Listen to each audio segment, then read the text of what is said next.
It's episode 54 of the FinTech Mosh Pit, and we have Demi Clark, head of Charlotte region for Better.com, to discuss everything better in Charlotte.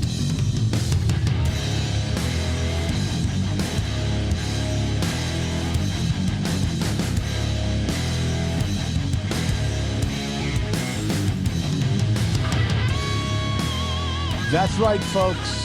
Episode 54. We've made it this long. I can hardly believe it. Demi Clark, what an amazing opportunity to have you here. You're the new head of Charlotte region for Better.com. We were talking right before this, 45 days. I don't know in COVID days if that qualifies you still as the new head necessarily, but welcome to the program. Thank you so much. Yeah, that's, do we even know what time and space is anymore? I keep referring to it as like March 112th. You know what I mean? Like it's crazy. Right. So before we jump into, we've already had one episode of the FinTech Mosh Pit on Better.com's amazing programs and announcement, which literally feels like years ago, but it was only a couple months ago. So before we jump into what's going on, what's changed in your new role in that time, we started talking beforehand and I said, pause that. Let's start the show with that. Tell us about yourself and your own journey, unique journey that kind of brought you into this role on the FinTech side of this industry and space. Awesome. Well, and thanks for the opportunity. Can't thank you enough. I know you're a busy guy, as we were talking, and it's a busy time in Charlotte in a good way. Clearly, we wouldn't wish a pandemic on anyone to be this busy, work from home, but we also live in a great town that has a lot of opportunities. So I'll start with that. I'm a native Charlottean, if that's even a word anymore. I know we've got a lot of transplants these days. But that's insane. That's insane. I know, right? I'm sure the first thing people are hearing, they're like, this is a shocker. Right. I grew up in Matthews, North Carolina, when there was no 485 and we went up Independence Boulevard to get into town. So right as the Panthers came, my family was relocated when I was in middle school with my dad's job. So was really sad to leave. I went away for college after that, and then I dragged my significant other back down as soon as I could. So we moved back down here in 2003 and have been here ever since. So we are definitely Charlotteans. I have 14 and 16-year-old girls who are in the school system that they're trying to tell me that they want to go back to school. So we're trying to figure that out along with a lot of other families here in Charlotte. But yeah, I was in the real estate world for most of my career. I was groomed by D.R. Horton, the largest publicly traded builder with about 50,000 homes a year. Came up through the ranks there and helped run cities and divisions and then the region, and then did Google startup-esque of starting new divisions and what we called at the time DDG, which is double-digit growth, which aligns pretty well with the fintech world. We have aggressive growth at Better, which is like 5x to 10x as opposed to double digit. But yeah, it took a little turn into the manufacturing world to help a company go pre-IPO. Took a sabbatical there, climbed a couple mountains, went to Yale and consulted, and then just really missed a culture. I missed growing teams and I missed being part of a Charlotte culture that we could get off the ground. So I was really looking for something more bleeding edge, cliche term, and Better found me and I found them, and it was just the perfect match. So super excited. Can't believe it's Charlotte, and I'm so excited to have this in Charlotte. Right. So now the audience can see, as you were telling me that before we started, you got to climbed a couple mountains and did a sabbatical at Yale. And I was like, stop right there. Tell me. That's a little humble brag, as my staff says. They're like, humble brag much? And I'm like, no, really. It was a great opportunity. Mid-career, you get that kind of stale thought of what's next? What do I need to do to stay relevant and be a good leader? And I've always been in part of kind of, again, I hate to use bleeding edge. It's such an antiquated term at this point in the world, but I tried to stay on the forefront of innovation in companies and be part of those kind of special ops teams that would do the disruption or splinter cell off. And Better is doing that as a company. So when it came about, it was just, wow, this is perfect timing. But yeah, I was going through what, not a midlife crisis, but definitely a mid-career kind of what's next, what's really the purpose for the next 20 years for me, and how can I, at this stage, servant leadership, pour into others and really get the people leadership cooking. I go through one of those career crises once every about 6 months. I know exactly what you're talking about. We'll come back and find an angle towards the end of that and how that relates to what we're now going to transition to. But let me start by reading a little blurb that was in a Crunchbase article that told me a couple things I hadn't even kept my finger on the pulse. I think most people in Charlotte recognize now Better as I don't even know how long it's been, but months and months and months since we made the announcement. We actually, with a great partner, Ally, great partner of yours, got introduced to you guys as the Carolina FinTech Hub. And we were able to kind of try to help make a case of, hey, Charlotte's got a lot, which is just a terrible slogan, but I'm saying it to you right now. And we were able to then bring the city in and all kinds of different parties and really make a major announcement and make this a major part of it. And then, as I mentioned, we had that last podcast months ago where you guys talked about all the great work you're doing, both in your high growth that you mentioned, but in your hiring, but also in your strategies for hiring. And we'll revisit that. But let me just say a couple of things that stuck out at me in this article in Crunchbase. It says, in the face of COVID-19 pandemic, mortgage interest rates have dropped significantly. More homeowners are refinancing, and since they are mostly staying at home due to the COVID-19 pandemic, they're increasingly looking to the internet to conduct their transactions. One thing that week over week on this podcast that we talk about is people are learning new habits, and habits maybe they did as a hobby have now become their primary way of doing it. So that jumped out at me. And as we look to Better's piece of this article, the company has seen a 200% increase in demand since March 1st. And this was just in April that this happened. It has funded $1 billion in loans in March alone. The CEO and co-founder, who I got to know through the courting process, Vishal, great guy, great leader and thinker. He said he reveals that the mortgage lending startup has a current need to hire approximately 150 new colleagues per month in sales and mortgage operations to meet its growing customer demands.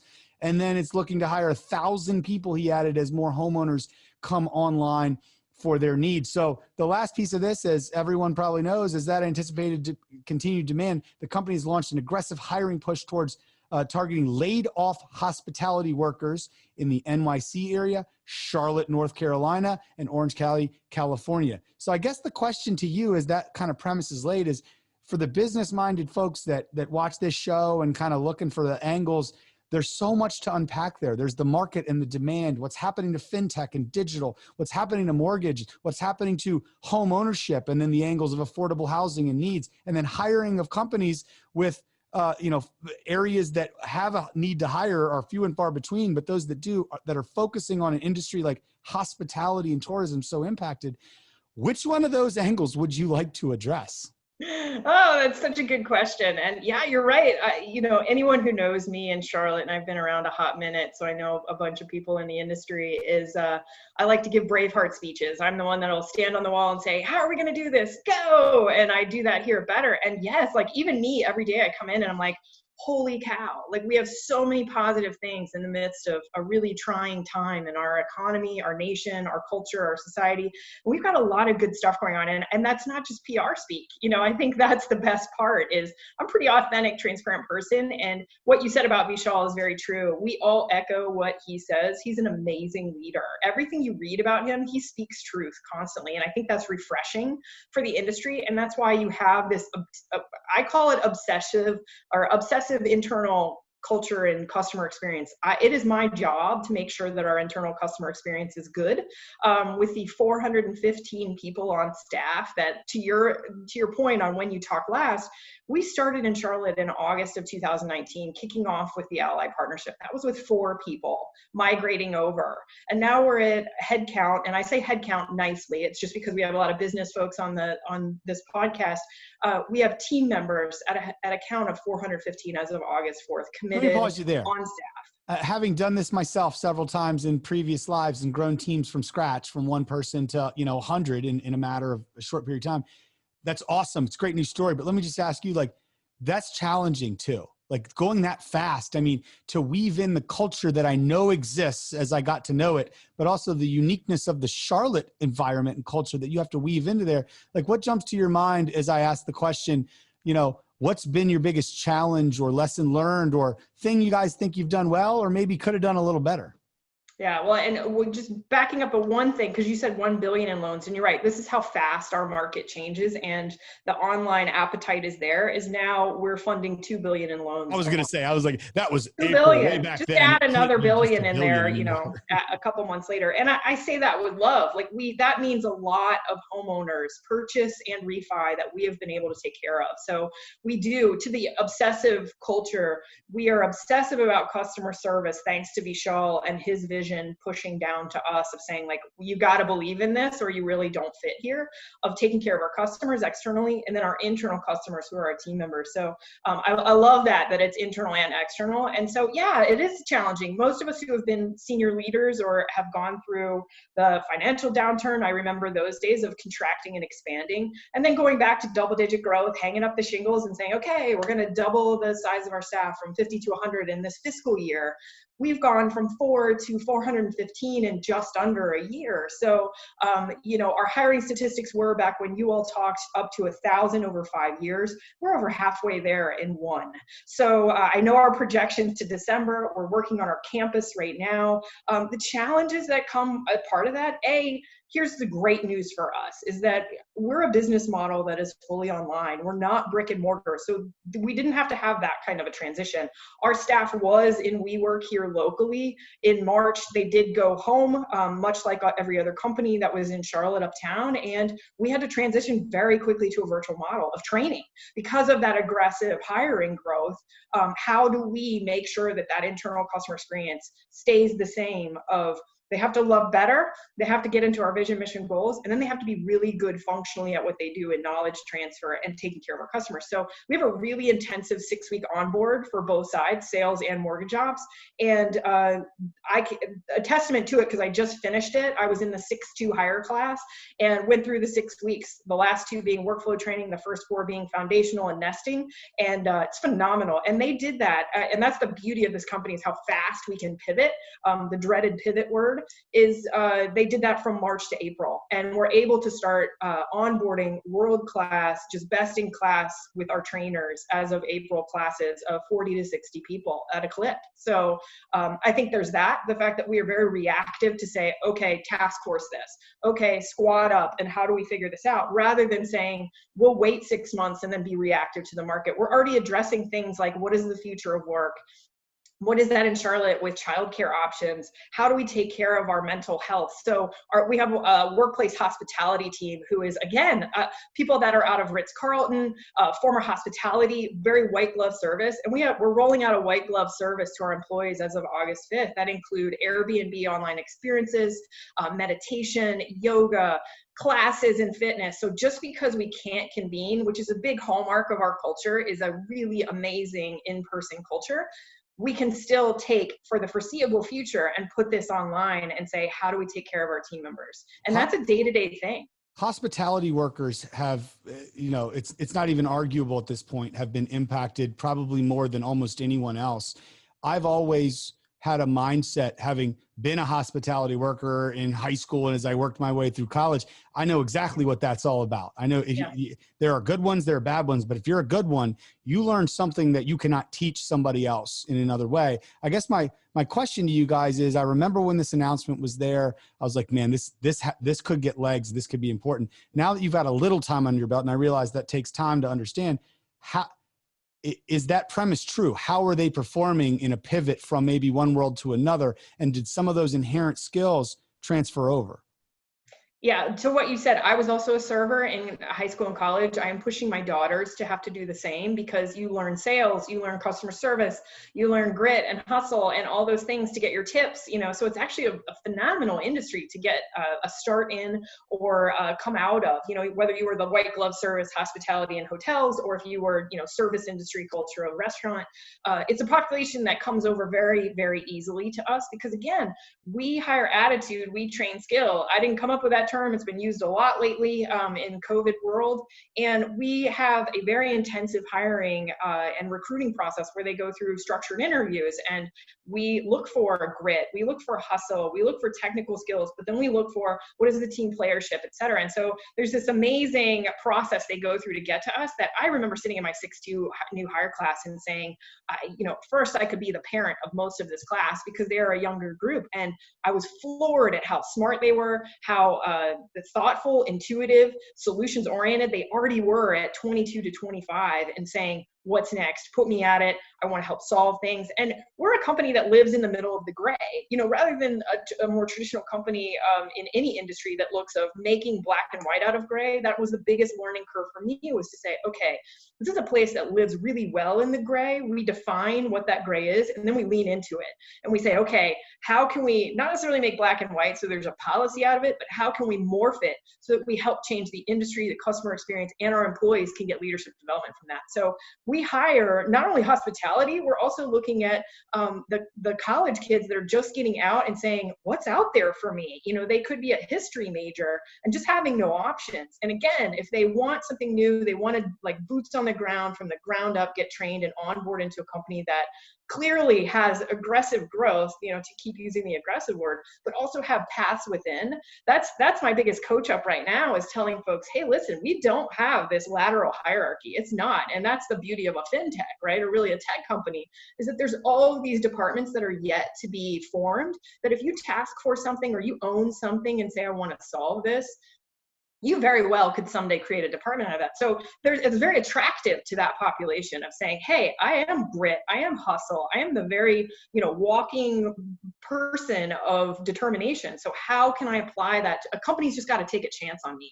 And I love that about this company, is we take a chance. We definitely rigorously go through an interview process. So it's not, we just take everyone out there. It's a very big culture fit to come in, and you've got to be on your A game to come in here, because we hit the ground and it is go time. But it's an awesome culture, and the A players that come through the staff just absolutely floor me. Like I said, I know I've said that a couple times. Look, I'm grinning because I now completely already understand the whole Braveheart thing that you got going on there. Right. It's very much you're every morning kind of rallying the troops up, saying you can take our brick and mortar, but you'll never take our mortgages. Right. Or our freedom. Accent? Right. Well, accent? And again, that goes solid? Back to Vishal. I'm sure you talked about it the first time, but this is such a hallmark of our company that really is a rally cry of the difference we bring to the table. Is Vishal went through it. I've gone through 4 homes and 2 refis. I actually just locked on my better.com refi sub 3% just last week, because I want to say that I use the product. Vishal has a saying where he says, do you eat the dog food, right? Do you test the product? Do you get in the middle of it and say, can we make this better? And I said, you know what?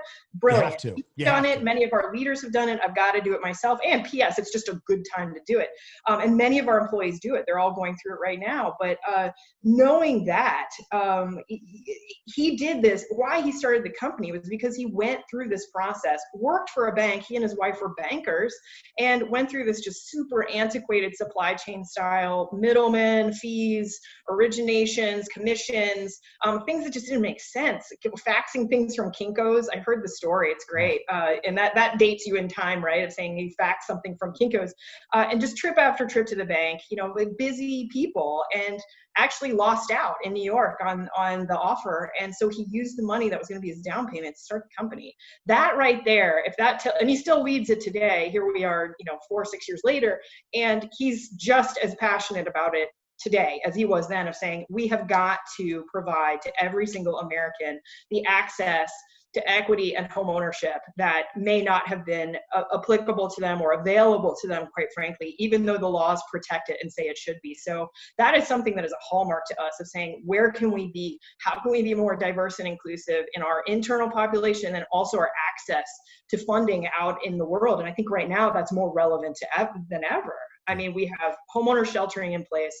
We have brick and mortar lenders that just haven't been able to handle the capacity. We can bring it to the table. We were made for this type of environment. Again, huge caveat. I don't want to take away to be that we would ever wish a pandemic on any society, but we've just been able to start with the catching in the net of, we already had the process there of working online. Well, now we can make it, pardon the pun, but we make it better every day. And I mean, the history of our modern society is, terrible things happen and crises happen, but some of the greatest innovations and evolutions come out of that. So I've got 2 final questions for you, but they're both kind of deep questions. So one of them is, when we all sat down and we were working on compelling you guys to pick Charlotte and why all the great things about Charlotte, and you did, and we had our press conference and everything happened, I think a lot of people looked at that number, 1,000 people, I think it was, over 5 years or something. And I think we do these transactions a lot where we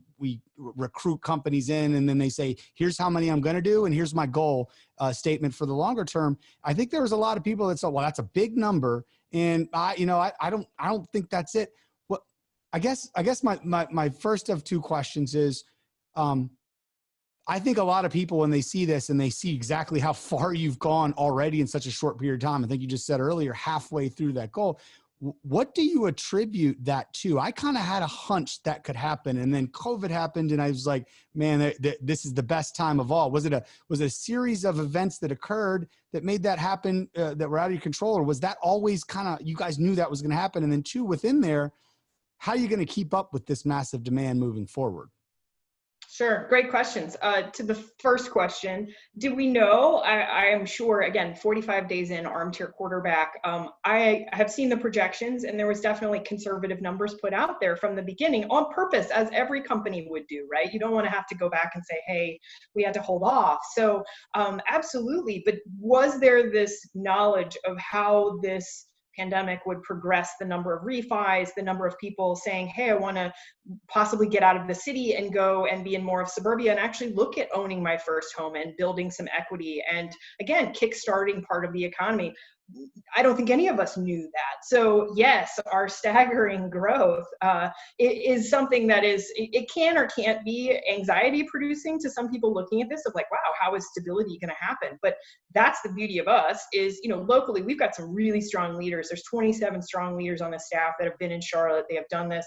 I'm very proud to say that a good 98% of our staff lives and works here. It's not a remote situation. We do have New York as our mothership and our corporate office that we report through them, and they give us all of this guidance, but all of our team is local here. So the good news is we're keeping Charlotteans at work. They are working from home right now, but we are on a constant pulse, and I think that's my biggest charge right now, is being in a stand-up with them this morning and saying, all right, y'all, we're at 415, y'all, on purpose at Charlotte. We're gonna be at 415. It's time to tribe up. We can 10x this thing, right, and make it twice as big. But this is what's going to be what really puts our flag in the ground, is we've got to put our people leadership skills to work and make sure that every single employee is banded around and feels like they've got a support. I think we're in a new era, no matter what company you work for, in Charlotte, out of Charlotte, it's a new level of leadership that we could all take a class on, of very curated individuals. It's easy to say like, oh yeah, I'm a 30,000 foot leader, I've got a team of XYZ people. I know every single person on our staff. I don't want that to change, whether that's 700 people, whether that's 1,000 people. I think that's what's going to be the difference of people joining companies here thanks to the pandemic, is like, how well do they know us, and how well can they shift on the fly to be close to the market? We're at 21 days to close a loan right now on average. That'll get faster because we're already working on it on the teams that are just amazing in analytics. And then we have the teams, boots on the ground, those A players like I was talking about, who are just ready. They're like, give it to me. How can I make it better? How can I make the process better? And then they're huge helpers. So I think that's what's different about our culture versus more kind of traditionally run companies in finance, is we just hire these people who wanted something different. They wanted to change it to be better. And again, pardon the pun. And now that they're here, they are very preservatory of that culture. They're like, hey, I don't care how big we get, but we've got to just keep this to where everyone feels like they're heard, they've got a place in the world, and they grow this thing like crazy. So I'm super excited that we don't have all the answers, but I don't think anyone does. So the difference of us and how we're gonna take that into the fall and beyond is just that, how we can test out these local leaders and say, how can we wrap around our people? And we have so many resources thanks to the company as a whole.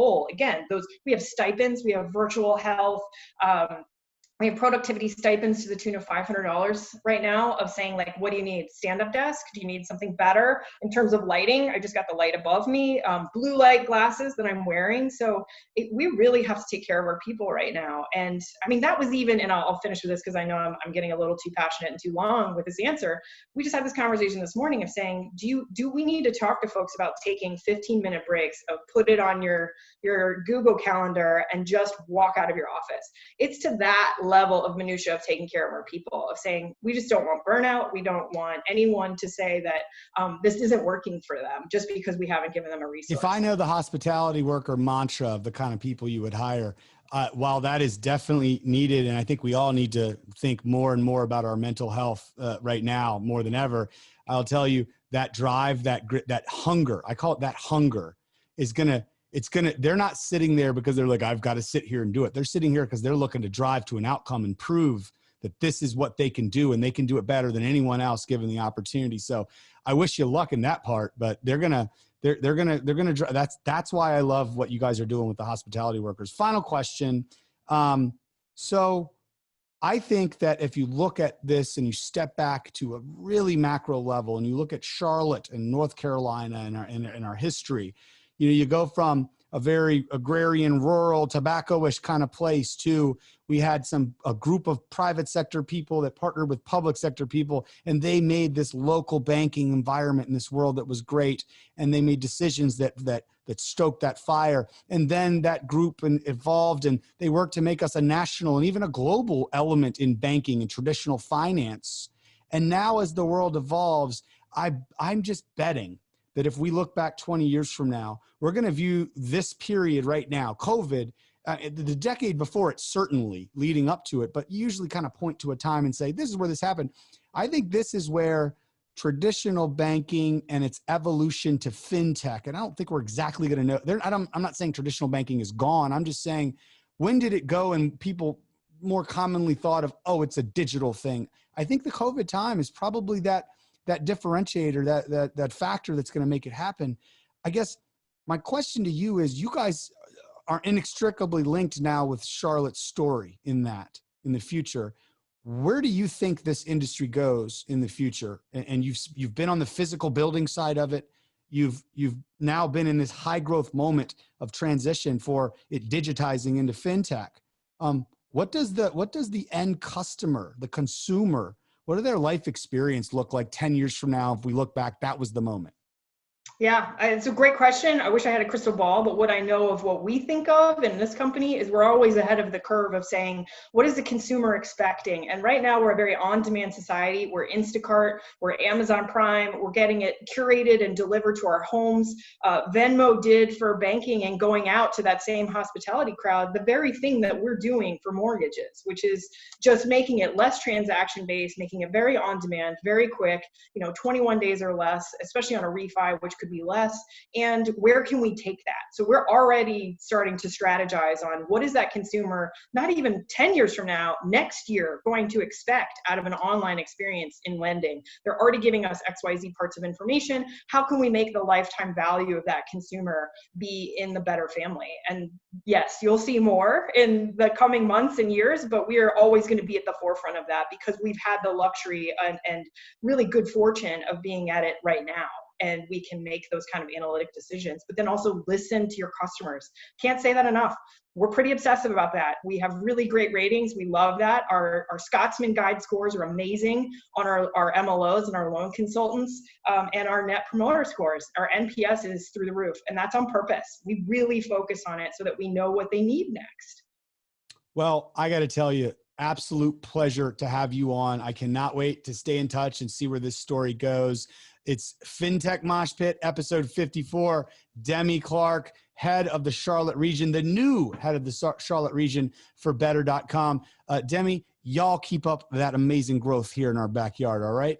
Yeah, and come see us. So it's better.com/careers. Come get an application and join us. You're still obviously looking at any hires, but particularly also the hospitality, tourism, those type of folks that have been impacted, displaced by COVID, right? Yes, absolutely.